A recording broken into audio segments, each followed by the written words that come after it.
Amarás a Dios sobre todas las cosas, no dirás el nombre de él en vano, santificarás las fiestas y honrarás a tu padre, a tu madre y hermanos. Yo, amén.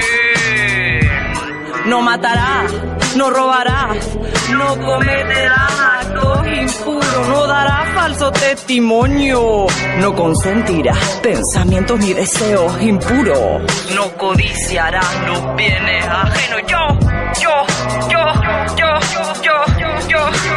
En demasiado humano, los 10 mandamientos.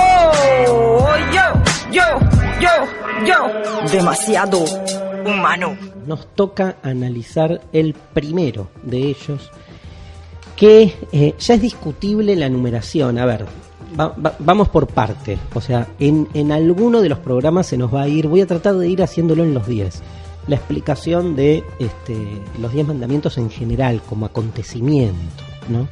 O sea, ustedes saben cómo es la historia.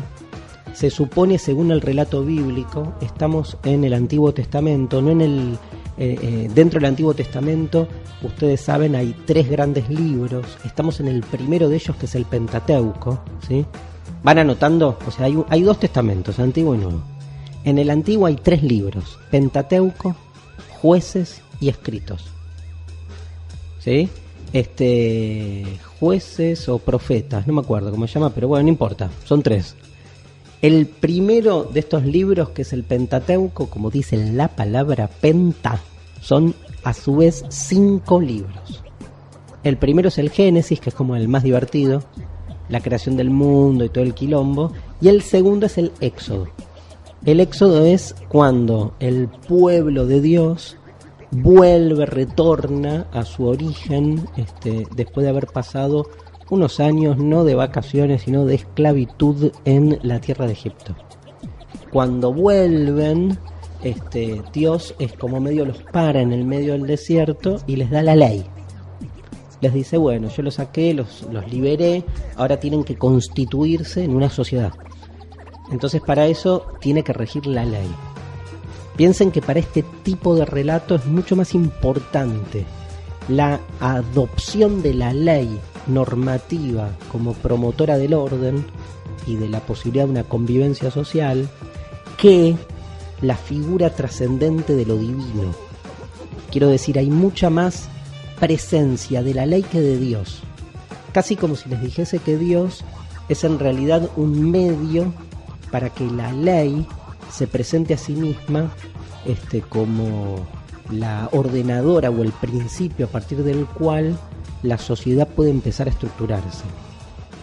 De hecho, por ejemplo, en el judaísmo, en hebreo en realidad, la palabra para Pentateuco, que es Torah, tiene que ver con ley. Por ejemplo, la palabra para hablar de religión en hebreo no existe, es más bien el que sigue la ley. Un datí se dice, que es como el que asume la ley. Es interesante, pues en términos religiosos es raro, ¿no? Es como que es evidente la existencia de una metafísica, pero que tiene como misión el soporte, ¿no? El soporte trascendente, la justificación trascendente de una ley que sí o sí tiene que funcionar. O sea, ¿cuánto hemos hecho los seres humanos para sostener un tipo de legislación que nos convenga, obviamente? Entonces, ¿cuántos mundos trascendentes necesitamos crear y cuántas justificaciones metafísicas para que esto suceda? Porque lo más difícil y sin embargo lo más interesante es que toda justificación de la ley tenga que ver con la democracia, con el consenso, con el diálogo, con la pelea, ¿no? En el buen sentido de la toma de posturas, de las diferencias. En cambio, puesta la justificación en lo divino, sacás la posibilidad de una legalidad asambleística, ¿no? No hay asamblea si viene Dios de afuera y pone la ley. Entonces, acá, en este trayecto de un desierto, que no se olviden que el desierto resume de algún modo la ausencia, expresa el vacío, ¿no? Esta idea de una inmensidad que desborda porque en ningún lado puede terminar de enmarcarse. La ley viene como a poner forma. Lo que nos queda siempre abierto es por qué la ley tiene este tipo de forma y no otra, ¿no? Podría haber sido de otro modo. Ahora fue de este y por algo, ¿no? Fijémonos qué tipo de instituciones después terminan estructurándose a partir de este tipo de ley. La primera ley, entonces, bueno, nada, llegan ahí y en un momento en el desierto, ya vamos a contar la historia, cuando hablemos de otro de los mandamientos, viene Dios y trae, lo llama Moisés en realidad, que era el líder, un liderazgo medio extraño. También Moisés sube a la montaña, el pueblo queda abajo y en la montaña, en el monte Sinaí, Dios le da a Moisés la ley. Resumida en estos 10 mandamientos, en realidad después les da un montón de leyes más, pero son, digamos, los 10 que de algún modo resumen este legado.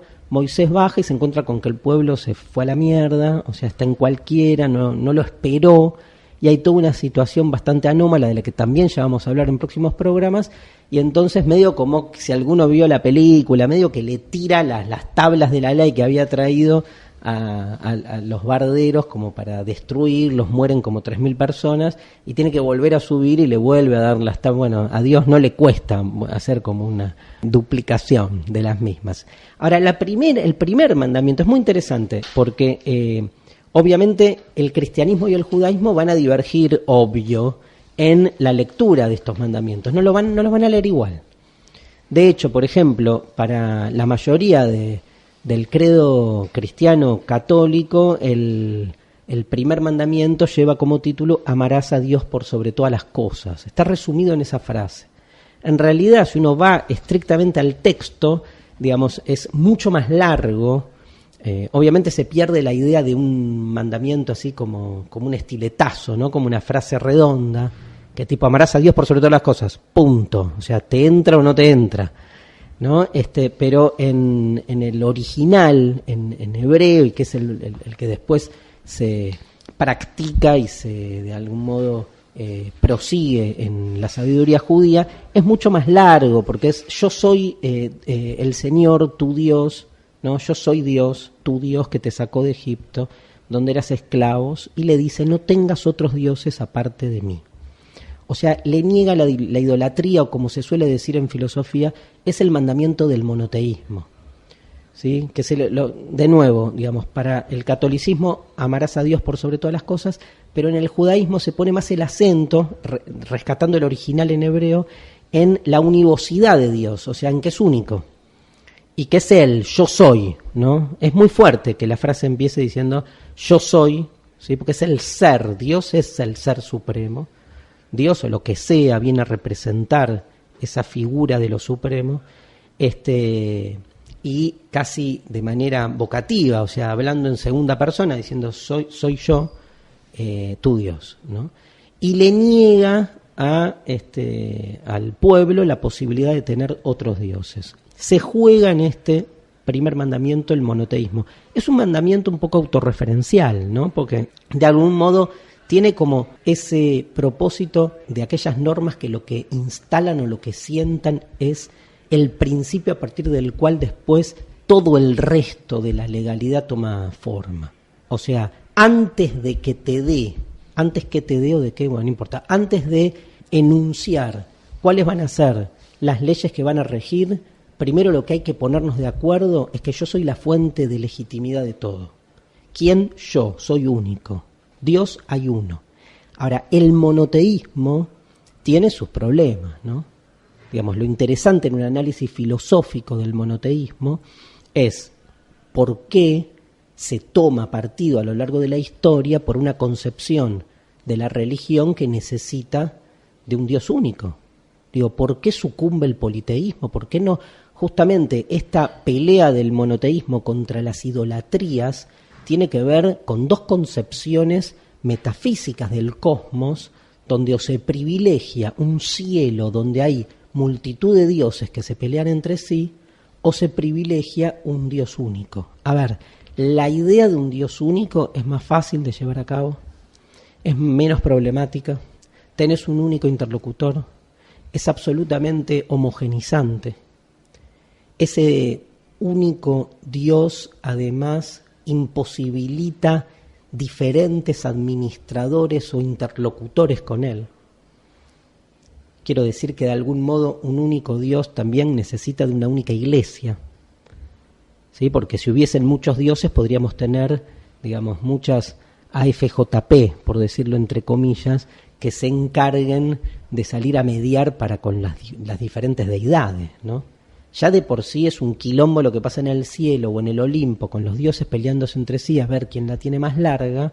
Imagínense si además acá en la Tierra tenemos como distintas posibilidades de representar la voz de ese Dios aquí en este mundo. O sea, el quilombo sería mucho mayor, se supone, o no, o como dice muy bien Michel Onfray, en este mandamiento se resume gran parte de la violencia que se ejecutó en el mundo occidental, porque lo que terminó sucediendo con un único Dios allá en el cielo es que después se pensó que acá en la tierra solo puede haber una única verdad, y se transmite esta idea monopólica de lo divino a un monopolio de la verdad terrenal.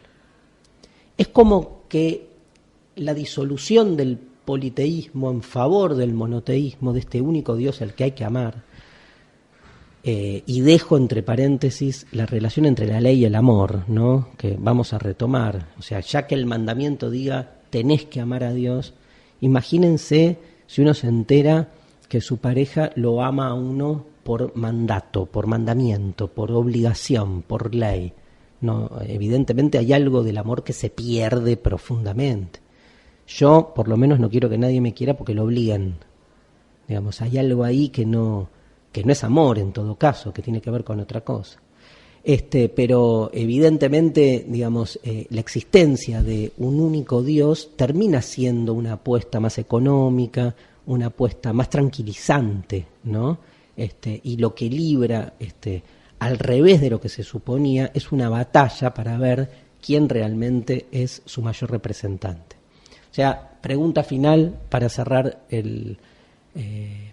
esta sección. La existencia, este primer mandamiento en realidad es el mandamiento que nos permite pensar al monoteísmo. El monoteísmo enfrenta en una guerra despiadada todo concepto de idolatría, asociando la idolatría a algo, por un lado mundano, por otro lado terrenal, material, ¿no?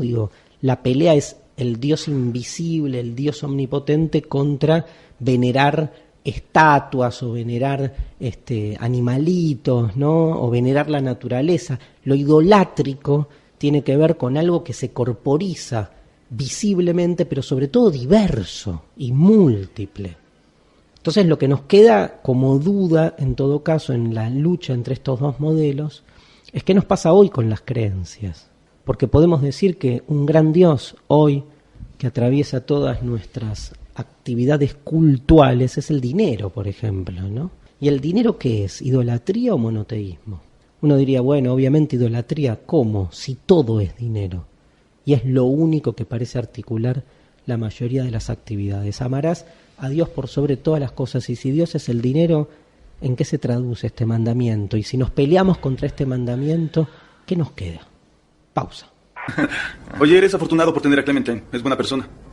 Oye, ¿tienes algún plan para el día de San Valentín? No. Pero solo falta un día, ¿por qué no mejor haces planes, alguna reservación o qué sé yo? ¿No querrás terminar en un romance? Yo siempre he estado enamorado de ti. ¿Lo sabías? No soy un estereotipo, tengo problemas mentales y busco la paz espiritual. No soy perfecta. Yo no puedo pensar nada malo sobre ti. No puedo hacerlo ahora. Lo vas a hacer. Y vas a pensar cosas feas y yo me aburriré después, me sentiré atrapada porque me conozco y así soy. Bueno, esto es Clásicos de la Filosofía.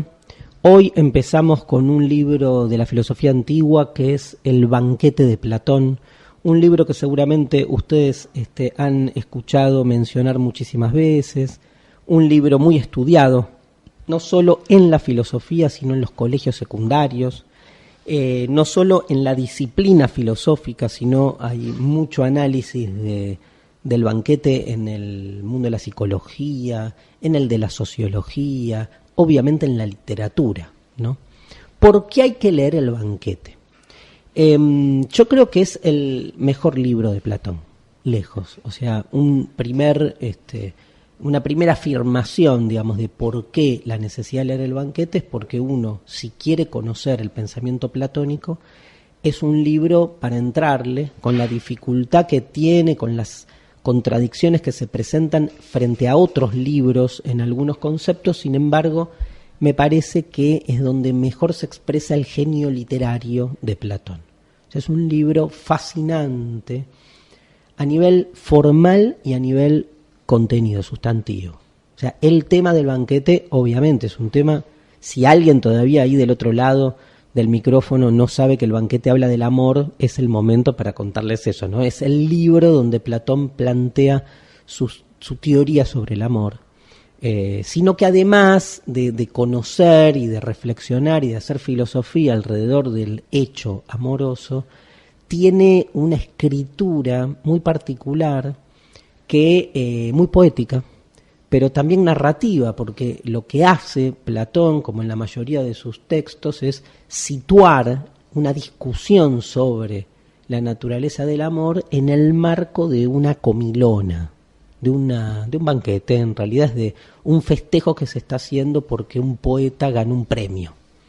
Y entonces decide abrir la puerta de su casa para convocar a algunos amigos a comer y chupar, y una vez terminado el festín, así más propiamente gastronómico, dedicarle la sobremesa. En realidad banquete se le llamaba en ese momento a esa sobremesa, a un debate o una discusión o un elogio de alguien en el banquete. El comienzo del texto, después de contar un poco cómo van llegando, sobre todo cómo va llegando Sócrates al hogar de Agatón, que es el anfitrión de este lugar, lo que aparece en el libro justamente es un elogio. Lo que aparece como propuesta de uno de los participantes de Fedro es hacer un elogio del dios Eros. O sea, cuando llega a la sobremesa, en vez de discutir de fútbol o discutir de, bueno, no había fútbol, ¿no? De atletismo, no sé, de cuál era el deporte favorito, de cómo se morfaban los leones a 3 o 4 cristianos que tampoco existían porque es el mundo griego, todavía faltan 300 años, me voy metiendo como en un quilombo atrás de otro. Bueno, no hay leones, no hay coliseo, no hay nada.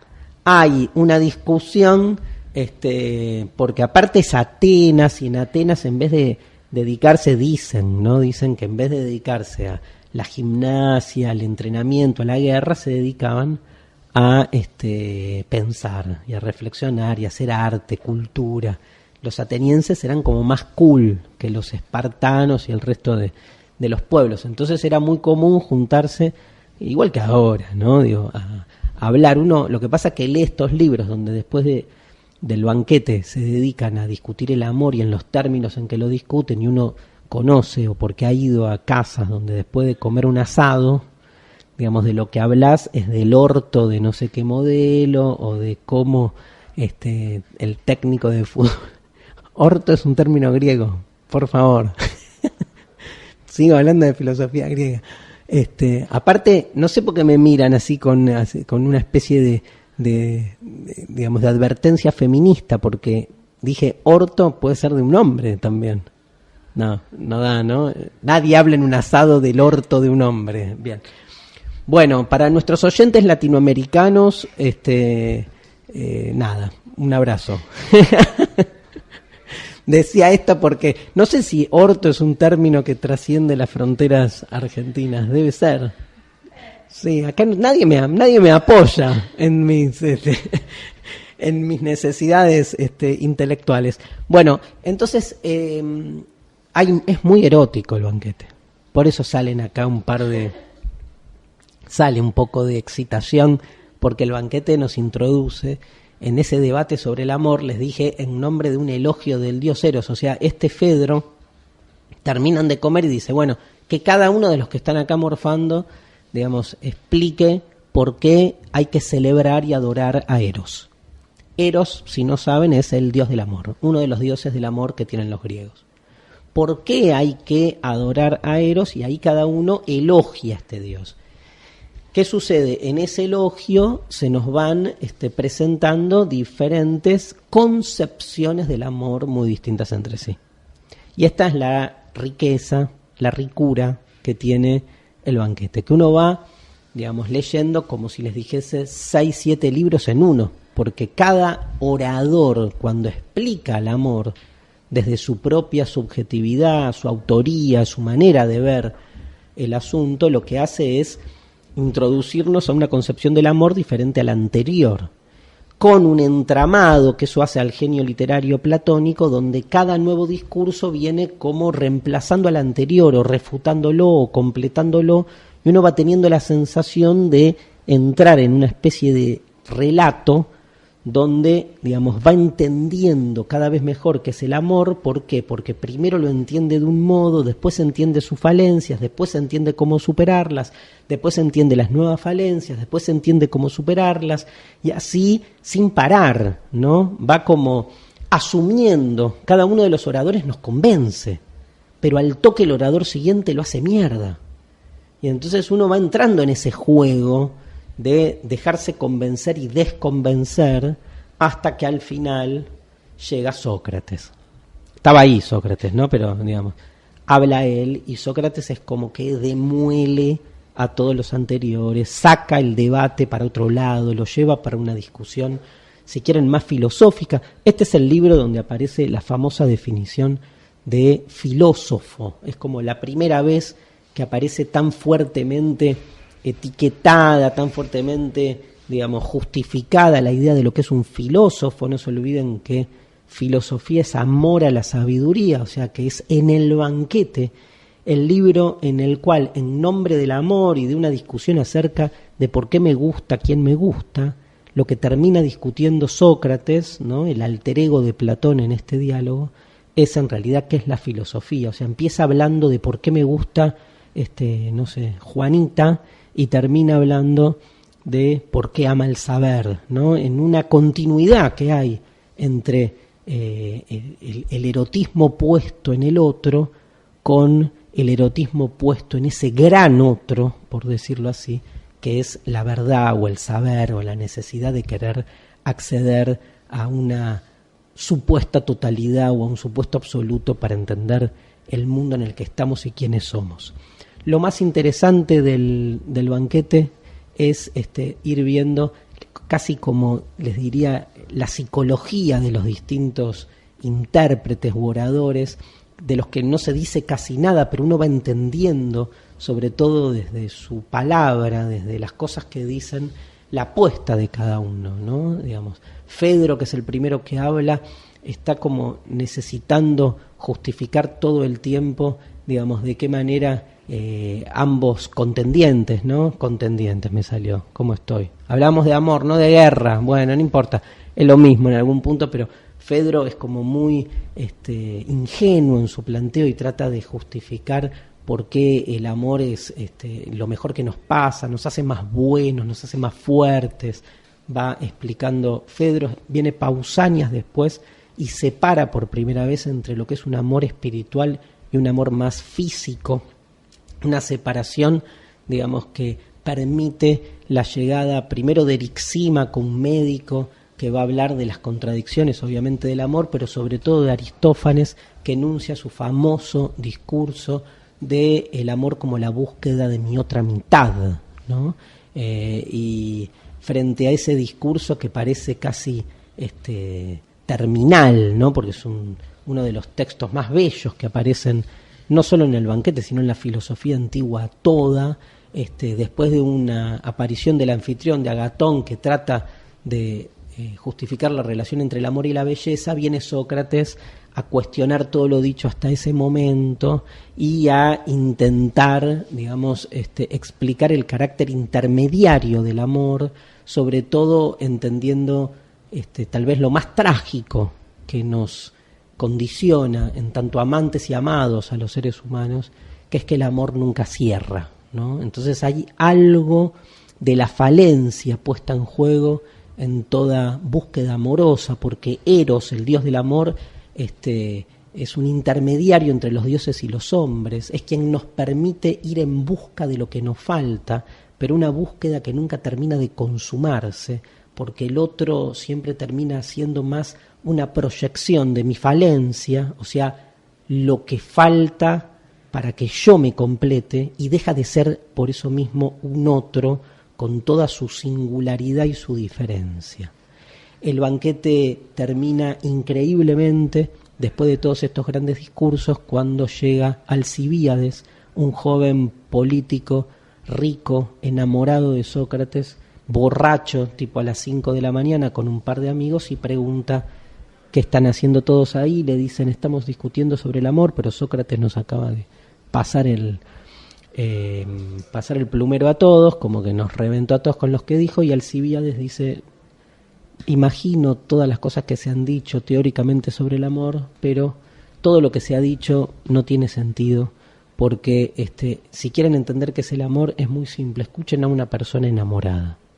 Y acá el único que está enamorado soy yo, Alcibíades, y les voy a contar por qué estoy enamorado de Sócrates, que estaba ahí pálido, ¿no? Y entonces Alcibíades cuenta, ya en primera persona, su vínculo trágico con Sócrates. Trágico porque no se consuma, ¿no? Él es un enamorado de un maestro que decide tenerlo como siempre ahí, digamos, a la espera o al acecho, ¿no? Y es muy interesante como todo lo que hemos leído sobre el amor en las páginas anteriores encuentra en esta narración de una relación imposible pero concreta su concreción. Uno entiende ahí cómo la filosofía puede realmente ayudar para explicar lo que uno suponía que nunca iba a pasar, para explicar un vínculo concreto. El banquete, el recomendado de hoy, clásicos de la filosofía. Nos vamos a la pausa. ¿Qué hay debajo de la alfombra del saber? ¿Quiénes son esos seres que quedaron fuera del palacio del conocimiento? ¿Qué se esconde en los márgenes de la filosofía? Los oscuros, en Demasiado Humano. Foreman, la superación. Empeñado en hacer un lugar mejor de un mundo en el que nadie importa un carajo. Cameron, la piedad, abnegada hasta el punto de atravesar un infierno con tal de no decirle a un paciente que se muere. Chase, el valor, tan estúpido que prefiere jugarse su propio pellejo en lugar de arriesgar el de cualquier otro. Wilson, la lealtad, obcecado en ser fiel a un principio que solo le llevará a traicionarse a sí mismo. Y Caddy, la honestidad, capaz de recorrer el camino más largo para conseguir lo que alcanzaría saltándose un par de reglas. Y sin embargo son los mejores. Por eso aún forman parte de mi equipo. Lamentablemente humanos, pero ¿conoces a alguien perfecto? Bueno, escuchábamos al Dr. House presentando a sus compañeros de trabajo, ¿no? Pero es... ¿por qué traemos a Dr. House? Ya le vamos a dedicar un programa a esta serie de televisión y a otros donde hay una presencia importante de la filosofía y de contenidos filosóficos. En Dr. House además hay todo un tratamiento, hay toda una filosofía del Dr. House, obvia, pero además creo que hay un libro, hay un par de libros donde esto ya parece más reflexionado, más procesado, ya con categorías de la filosofía. Lo que está faltando en Dr. House para ser considerada por el canon filosófico filosofía es la presencia de las categorías epistemológicas, canónicas, genéricas de la filosofía. Lo que a los que hacemos divulgación de filosofía, para decirlo kantianamente, nos rompe las pelotas, que algo tenga que ser filosofía porque utilice formalmente 3 o 4 tips que todo texto o tratamiento filosófico tiene que tocar. Pero bueno, pasa lo mismo en la salud, ¿no? Pasa lo mismo en la salud, donde más pasa, digamos, que algo sea considerado un remedio, debe pasar por una serie de tamices que son altamente discutibles y que sin embargo se han vuelto, digamos, como demarcadores. Esa es la palabra, la demarcación de lo que pertenece o no pertenece al canon. Por eso esta sección tiene la particularidad de trabajar aquellas propuestas filosóficas que están siempre en los márgenes o que siempre se han ido como desplegando, desarrollando con una identidad contraria al canon de su tiempo. Yo agregaría también contraria al modo en que el canon después fue renarrando la historia de la filosofía. Porque una cosa es lo que sucedió en cada época con los distintos movimientos o autores y su importancia en ese momento, y otra cosa es cómo después, a lo largo de la historia de la filosofía, vamos redimensionando, reconfigurando amigos y enemigos, héroes y villanos, corrientes blancas y negras, ¿sí? Blancas y oscuras, ¿no? En filosofía, más que negro, al negro se le dice oscuro, que tiene que ver con esa, digamos, concepción de la oscuridad como confusión, ¿no? Frente a una filosofía que supuestamente es iluminadora, esclarecedora, la filosofía de las luces, siempre más cercana a la luz que aclara y cada vez huyendo de manera más intensa de la confusión de la oscuridad, de la tiniebla, ¿no? Pero los oscuros son aquellos que están siempre del otro lado del margen, de un margen que cuando evidentemente se despliega termina fundando una limitante que necesita que del otro lado haya algo, ¿no? Porque si uno pone unas fronteras, porque del otro lado de la frontera está lo que no debe estar adentro, pero está afuera, y tiene que ser claramente identificable en su ajenidad, iba a decir en su afueridad, pero es lo mismo, ¿no? En su ajenidad, para que uno sienta por qué queda del lado de adentro. Y en estos digamos, procedimientos de, básicamente de poder saber, o de saber poder, diría Foucault, ¿no? Donde de algún modo, digamos, vamos legitimando los saberes hegemónicos, los saberes por eso validados, para dejar bien en claro frente a quienes se diferencian, contar la contrahistoria de la filosofía, ¿sí? Nos permite entonces comprender mucho más profundamente por qué hay pensadores o corrientes que se volvieron oficiales y otras que no quedaron, digamos, por fuera de la oficialidad, sino que quedaron por fuera de la filosofía. Digo, si la discusión entre platonismo y aristotelismo a lo largo de la historia de la filosofía generó tiempos donde el platonismo tenía más vigencia que el aristotelismo y tiempos donde lo que sucedió fue al revés, no estamos hablando de un excluido. Digo, si en el siglo XIII el aristotelismo toma la delantera con Santo Tomás y el platonismo queda medio de modé, no significa que el platonismo queda fuera del plato. A mí me interesa el que queda fuera del plato. Ese es el excluido. Digo, nadie era epicurio en esa época. Y si había un epicurio, lo quemaban. Entonces la historia de los malditos es la que nos permite entender no solo aquellos discursos que terminan venciendo, sino incluso la creación de los vencedores de sus propios enemigos, que no son los que realmente quedan afuera, sino los que terminan reproduciendo ese lugar, digamos, privilegiado para los que están adentro, ¿no? Si el poder incluso elige sus propios enemigos, el triunfo es doble, porque el enemigo real queda directamente invisibilizado. Este es el caso, y vamos a empezar por aquí, de los cínicos. Los cínicos es un movimiento del siglo, hay alguna presencia en el siglo V, si no me equivoco, antes de Cristo, pero sobre todo en el siglo IV, con Antístenes, pero sobre todo con Diógenes, ¿no? Que son una serie de pensadores, digamos, que rompen por izquierda. Vamos a poner izquierda en este momento de la realidad política internacional, es un término tan confuso, pero rompen por izquierda con todo el establishment intelectual de la época.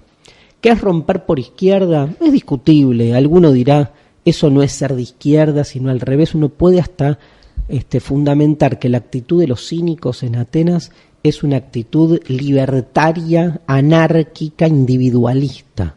Y ese individualismo podríamos incluso, digamos, enmarcarlo en una posición de derecha anárquica, ¿no? En el sentido de que no hay, igual hablar de izquierda y derecha en la antigüedad griega es una pelotudez que solo yo puedo hacer en este momento para que se entiendan mejor los conceptos, pero no es el caso, no es que se discutía en esos términos. Lo que sí hace el cinismo es romper todo. O sea, no admite ninguna de las buenas costumbres de la época a nivel vida cotidiana, pero a nivel sobre todo genérico. O sea, no diríamos, para ponerlo en el mundo de hoy, es como, digamos, si alguien hoy diese clase y no aceptara la institucionalidad de sus clases, y entonces la institucionalidad jurídica de las clases, y entonces diera clase por fuera de cualquier institución académica, con lo cual aquel que estudia ahí, digamos, estudia, pero no recibiría ningún título formal, digamos. Es muy informal lo que propone el cinismo, pero la informalidad se va a los extremos, porque, digamos, proponen una forma de vida. O sea, es un movimiento que lleva la filosofía a una praxis cotidiana. En eso es celebrable por todos lados. ¿Cómo lo lleva a la vida cotidiana, a la praxis cotidiana? Digamos, porque sus propuestas teóricas no son teóricas en sentido estricto, sino que lo teórico está totalmente amalgamado con la praxis, con lo práctico, con la concreción de decisiones que hacen a cómo vivir uno en un marco social. Entonces, los cínicos, palabra que se supone que viene de quinos, hay toda una discusión, quinos es perro, hay otra etimología que también se aduce, pero esta es como la más consensuada. Los cínicos son quinos, son canes, viven como los perros, se pelean con el sistema porque entienden que filosóficamente el ser humano no hace más que alejarse de su propia naturaleza originaria, su naturaleza originaria animal, que tiene mucho más que ver con lo humano, de aquello que lo humano ha hecho para distanciarse de ese origen. Entonces, conceptualmente lo que el cinismo propone es un retorno a la naturaleza, que es un modo de reapropiarse de lo que somos originariamente y que hemos perdido porque a lo largo de la historia nos hemos ido convirtiendo en humanos, pero humanos que hemos traicionado lo que en realidad está en nuestros orígenes como humanos, que es ser una especie más del reino animal. ¿Qué proponen? Porque podrían quedarse ahí. Esto te lo puedo decir yo en una clase y me parece genial como, digamos, manera de pedagógica de pensar, digamos, las arbitrariedades que tiene la cultura humana. Pero ¿qué hace el cínico? Va y come carne cruda, va y se desnuda en la calle, va y decide no vivir en ningún hogar cerrado, va y defeca y orina en la plaza pública, se masturba en público, o sea, escupe, no se baña, vive como los animales. Eso sí, no podríamos hacerlo nosotros en una clase, porque hay un paso de la teoría a la práctica que es inédito, ¿no? Quiero decir con esto, uno puede decir, bueno, son coherentes, sí, obvio, digamos, pero es una coherencia tan extrema que hasta lastima, ¿no? Habrá que preguntarse por qué la coherencia se volvió un valor tan importante, cuando en realidad hasta qué punto esa coherencia supuestamente tan idealizada no se nos vuelve en contra, ¿no? Porque, digamos, no permite pelearse con uno mismo, de esto se trata, ¿no? Uno puede darse cuenta del malestar de la cultura y al mismo tiempo estar explicándola en un estrado, pero para un cínico es una contradicción, es una traición. Si vos estás diciendo que la cultura es una mierda, entonces andate a la mierda, ¿no? O sea, no va a reproducir esa cultura que él mismo está cuestionando. Nos pasa, ahora voy en contra de lo que dije yo, nos pasa a muchos de nosotros que con este tipo de ideologías así más exacerbadas, cuando las explicamos en lo que quieran, salgan del cinismo, después nos encontramos en esa contradicción, que sería lo contrario a la coherencia en este caso, hablando con palabras bellas acerca de la rebeldía, pero metidos en los lugares donde se supone que la rebeldía debería ser algo, ¿no? Bueno, nada, muy interesante que lean sobre la historia de los cínicos. Hay un libro de Michel Onfray que se llama Cínicos o Cinismos creo, que está buenísimo, que va contando la historia de algunos de sus personajes más famosos. Diógenes, si quieren, es el más famoso, sobre todo por esa famosa relato donde Alejandro Magno llega a Atenas y pregunta quién es el más sabio del lugar, y los atenienses, medio cargándolo a Alejandro, le dicen que es Diógenes, que en ese momento estaba desnudo, durmiendo, tirado adentro de un barril. Alejandro llega, le pregunta: ¿vos sos Diógenes? Sí. Pedime lo que quieras porque yo premio a los sabios y me dijeron que vos sos el más sabio de toda Grecia. Y Alejandro lo mira y le dice: ¿me vas a dar un premio? Sí, bueno, yo te pido una sola cosa, que te corras porque me estás tapando el sol. Con lo cual, digamos, Alejandro se queda como medio perplejo, los soldados lo quieren matar a Diógenes y Alejandro los para y les dice: no, yo no voy a matar a un hombre sabio, y se queda con la lección, ¿no? Digamos, ahí, más allá de que esté desnudo, de que cague en público y lo que quieran, lo que en ese momento Diógenes le deja entrever a Alejandro es por dónde pasa el poder, por dónde pasa la posesión, por dónde pasa el deseo, ¿no? Digo, Alejandro no pudo no pensar cuando le preguntó: pedime lo que quieras, en una vida humana totalmente arrojada, digamos, a la vida de consumo, a la cultura en su peor aspecto, si quieren. Y lo que hace Diógenes en este caso es recuperar lo originario, ¿no? Tomar sol como quien está ahí con el cuerpo abierto a lo que venga. Transgéneros de hoy, dedicado a un grupo llamado Radiohead. El grupo de Thom Yorke, y un tema clave, un tema que es del año 92, parece que lo escribió a finales de los 80, el tema se llama Creep, cuando muchos lo conocen, me imagino, ¿no? Y los que no, por ahí les va a sonar ahora que lo escuchemos.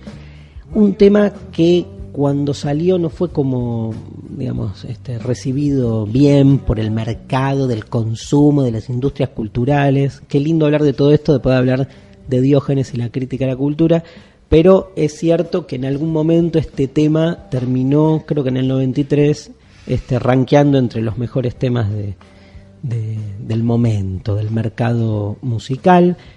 Primero fue un single, pero después lo metió en el segundo, si no me equivoco, álbum de Radiohead, antes de su conversión, otro tema que vamos a ver en algún momento de Transgéneros 2030, no sé, que es Pablo Honey, así se llama el disco.